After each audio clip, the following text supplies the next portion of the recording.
Hi, I'm Glyn. This is Cheapskate Gaming News and Tech Reviews, and this is a Friday news roundup of the week's news in video games, mostly console related.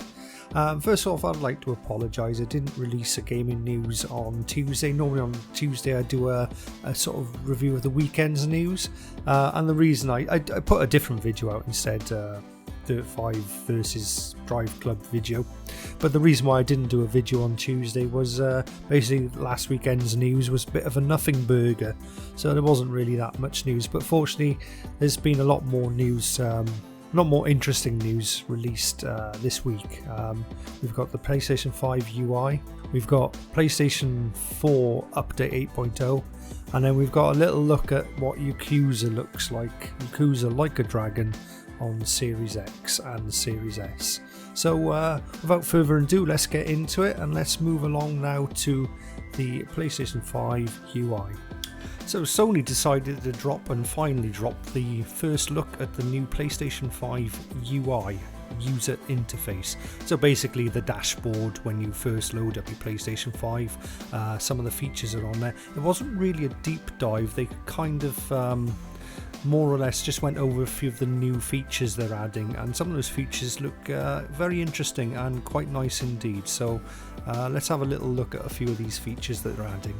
So in the video we can see that he basically starts up Sackboy from a sort of quick resume type feature, and then he goes into the control center, they're calling it, and this is where a lot of the new features will be added.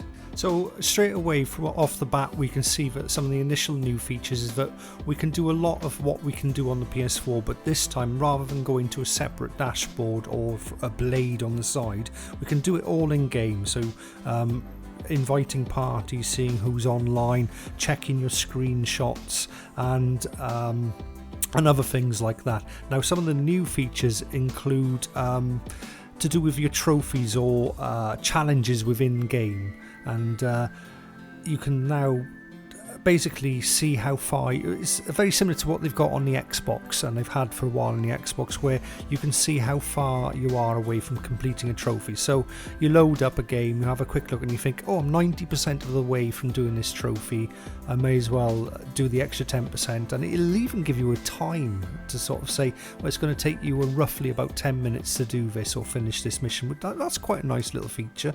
If you're struck for time, you know, you got half an hour before you got to go somewhere, you can load up your PlayStation. It loads up instant. That's one of the nice things. And you can spend 10 or 15 minutes getting a trophy, turn it off and go away feeling very pleased with yourself that you've actually achieved something, rather than load up an online game and get killed 3 times in a row and feel quite depressed on your way out. Or is that just me? So another one of their nice little features is the sort of help feature, which allows you to get a little video playing. So rather than using your phone to pull up a YouTube video when you're a little bit stuck or trying to get that weapon that's hidden away on the map, you can pin a little video anywhere on the screen that you choose and then watch that while you play. You can actually you can pause the game and watch the video, or you can have the video running while you play the game, so you can copy the actions from that. And that's a really nice feature, especially for people who just need that little bit of help, and sometimes it's just a bit frustrating when you know, sometimes even the simplest things we can all get stuck on, and you just pull up that little action, it's like, oh, there it was, oh, that saved me half an hour of running around like a fool trying to, you know, re-step all the way through a level. So I find that's going to be a really, really useful little feature, that little help icon. Although I do have to admit, when he does pull up that video, it's not the greatest quality video. If you're watching it, I'm going to put this out at 4K as well, so if you've got a 4K TV and you're watching it in full screen, you'll see that the video playing at full screen or 3/4 screen whenever he brings it up isn't the greatest quality, but that's down to PlayStation Network. But yet besides that, it's a great little feature that they're adding there. And another crazy feature they're adding is the ability to watch someone else's screen while you're playing. So in theory, you're kind of watching your mate play his game while you're playing yours. Now, I see a really good use for this in especially things like Call of Duty Warzone, Apex Legends, or any of the Twitch style shooters, Fortnite even, where you're playing as a team with your mates, and sometimes your team will be shouting out, "Oh, he's on the right behind the rock," and you're like, I don't know when I don't know what you mean. Whereas with this feature added, you can look at his screen and go, oh, that's where the enemy player is. He's not behind the rock on the left, he's behind the rock on that right, on his right, and not your left, if you know what I mean. You know, it can really help you sort of strategically plan, especially in a game like Apex or Fortnite, when you're down, when your enemy player is down. At least you can use his screen then to sort of like make out calls and tactical abilities using that, so that will give you a little bit of an advantage if you can both have one of them screens up on each of your TVs running while you're playing the game. That will give you a really good tactical advantage in especially in sort of Call of Duty, Apex and online multiplayer games. Or of course you can use it to help a friend. We've all got friends that, and sometimes they need that little bit of extra help. I mean, so not all, like we previously mentioned about the help videos, maybe not all the things you need to do will be on those help videos. So you can do your own real time and send it to your friend. You go, look, I've got the same game up. This is how I did this mission. You watch me do how I'm doing it and follow suit. So look, this is where you find that gun, then I run down into this room and I shoot this guy first and then backtrack it, etc, etc. So it could be quite a useful sort of guide tool for your friends if they're stuck or having problems in their games. Or you always get that one as well where your friend goes, my game's bugged, my game's glitched, it doesn't work, and it's like, you don't know what they're on about, they're telling you, but you don't see it. Now they can show you in real time if they've got a problem, and you can turn around and go, no, you silly fool, you just do this. That's how you open that door. It's not glitched or bugged, it's just you being stupid. Duh. Anyway, so I do see that being a really useful function. I can guarantee I'll definitely be using that amongst my friends, between me and my friends. So let me know in the comment section if there's anything on the PlayStation UI that you think that will be really useful for you, your friends, and just to use in general. Okay, let's move on. And one of the other nice things is that the home screen looks fairly familiar. Just a little bit cleaned up rather than the blue icons we have now. They've gone with a sort of an opaque see-through style icon with pictures where the games are. It looks a little bit more compact and a little bit cleaner than before, and I really hope that they keep in the feature that's on the PS4 where you can group things together, so you can have your RPGs in one group and arcade games in another group, because for those of us which have rather large game libraries, we want to be able to not display 100 games across the screen. What you need to do is have 5 or 6 folders and put your games in those folders. So let's just hope that that is or will be a feature. I'm pretty sure they will. They're not going to go backtrack on that. So that's pretty much the overview of what they've shown off the UI for us, and so far so nice, and apparently they've got more to show us. I really hope they're going to show us the new video editing feature, like the one we've got on PS4, like Share Factory. I hope they've redone a new Share Factory for PS5, because that is where things could get really interesting regarding making your own media for YouTube or for Twitch. What would really be nice if they did like your own custom Twitch overlays that you could add into the game while you're playing it. That would be nice, and a bit like how they do sort of like how OBS works on PC. I mean, I'm not talking anything as complicated or as dynamic as OBS, but sort of a simplified OBS for PS5. So you can, when you're Twitch streaming, YouTube streaming, you can have the chat in a separate box on the side, or you can make it opaque and see through, move your camera around the screen, little overlays, maybe some scrolls and messages and that type of thing. That'd be really nice. That'll really bring it up to the modern age gamer then. But of course, that's just all speculation on my part.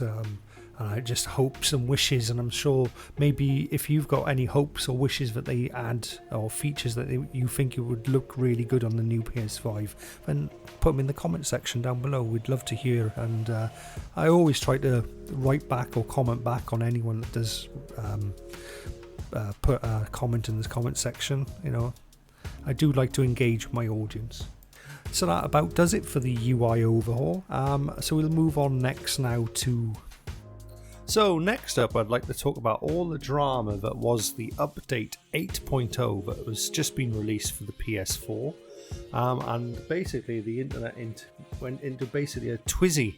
Not only did the update 8.0 kind of break PlayStation for a couple of days, it looks like it broke the internet, it broke Twitter, it broke people. And yeah, I'm just going through here all the big tech tubers and YouTubers that have put in all this information about how it's spying on you and all this other stuff. And yes, it did break the friends list, but let's get into exactly what the update 8.0 so-called spying, which is completely false. It's completely just YouTube drama, basically.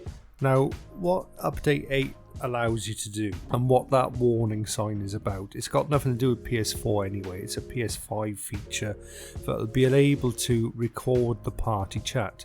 Sony aren't listening to your party chats. That is an absolute complete misinformation by a load of stupid people that don't know how to understand the information they're reading. They see, oh, your party may be recorded. They don't realise that the only person that's going to record the party is someone else in the party. So unless you're in a party with Sony, which I very much doubt most people here are, it's just going to be your mate Johnny or your mate Tommy that could record what you say in the party and send it off. And let's think about, so there's all the negative things about this. Okay, yes, everyone's spying on us, whatever. Just to give you an example, you've got a mobile phone probably sitting next to you. You do realise that mobile phone is listening to everything you say, and that information is being basically interpreted by an AI. And haven't you ever noticed when you talk about something and then you go to search the internet and it brings up adverts for the thing that you've been talking about, and you think, oh, that's a coincidence. Well, it's not a coincidence. It's because that phone is listening to you. This isn't what Sony are doing at all. All they're saying is that you can now record party chat. Now, let me explain why this isn't such a bad thing. So at the moment, if you want to do a podcast, they use third-party software. If you want to do a quick podcast for YouTube, whatever. So with the new update that's coming out on PS5, you'll be able to do a podcast straight from your party chat. So you'll be able to have gameplay playing of your game with the new UI.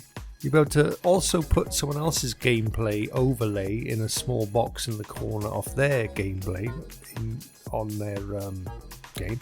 And you'd also be able to have your party chat all recorded and used as a sort of podcast. Now, people aren't thinking about all the positive things that this new update you can use it for. And this is exactly what people are missing the point, that this has become not just a platform for gaming, but also a platform for content creation. But of course, that is over the top of the heads of people who are into content creation, e.g.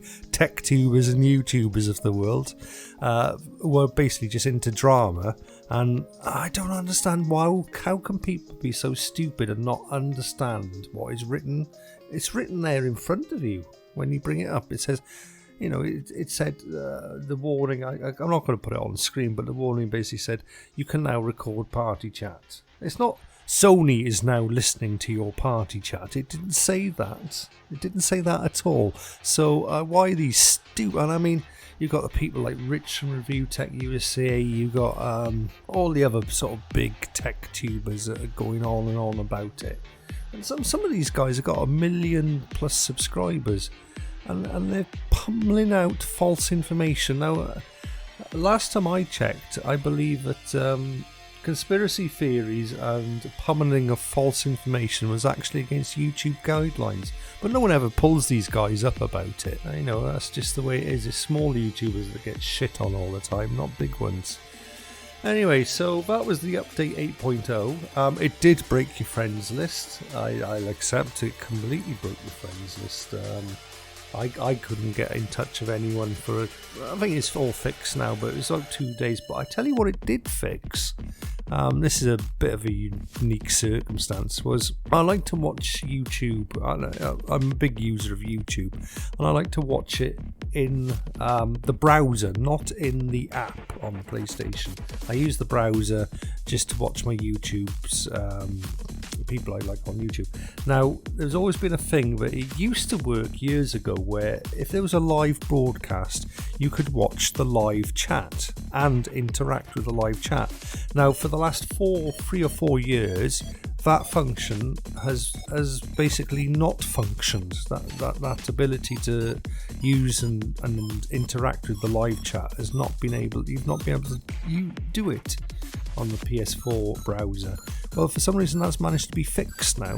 Ironically, the thing that I have been using for that was my Samsung TV, and I don't know what's updated, but that now no longer works. So the PlayStation 4 have fixed the browser in that regard. So they must have somehow updated the browser in the PlayStation 4, just giving it a bit of a boost, which is something it really needed. So that's one positive thing for me anyway out of the PlayStation 4 update. There are a lot of other changes. I'm not going to list them all. There's quite a few. I know that people are getting pissed off about the way you do your party invites at the minute, especially if you've got, like, say there's 5 or 6 of you that join the parties. There used to be like one button you could press and it'd invite everyone. That seems to have gone missing. I dare say it'll get addressed and they'll probably put something else back. People don't need to really panic. I know it's a bit of a piss off when these things come out and things you've liked and enjoyed no longer work. But I'm pretty sure they'll come up with a solution for that. So that was update 8.0, and all the drama with TechTubers, YouTubers, and everyone else in the world of the internet making up bullshit just so they could get views. And so next up, we've got some gameplay footage of Yakuza Like a Dragon playing on Xbox Series X, and just like to go over a little bit of what I find quite interesting and quite strange news is that the frame rates and the resolutions. So on Xbox Series X, there's 2 options to choose from, and that is a 4K 30 frames per second mode, which I find is very unusual, and then they do have the 60 frames a second mode, which will be a 1440p. And for the Xbox Series S, we then have 1440p at 30 frames a second, and it drops down all the way to 900p for 60 frames a second. So that's sub 1080p. I just find this very interesting, very confusing for what is next generation machines not even being able to hit 1080p. It just blows my mind. Now, a lot of people say that it's a very unoptimized engine, but basically, what is this? The potato of all engines then, because it's obviously killing the GPU and CPU on these next generation consoles. So maybe the question should be, can it run Crysis? More like, can it run Yakuza? So that about does it now for this week's news roundup. So hope you've enjoyed the show. Don't forget, smash that like button, consider a subscribe, and I'll be back after the weekend, probably upload another video on Tuesday, depending on how much news there is over the weekend. Otherwise I'll just do some other comparison type video. So again, thank you for my view. You've been watching Glyn on Cheapskate Gaming News and Reviews. You're all beautiful peoples, and I'll see you soon. Bye.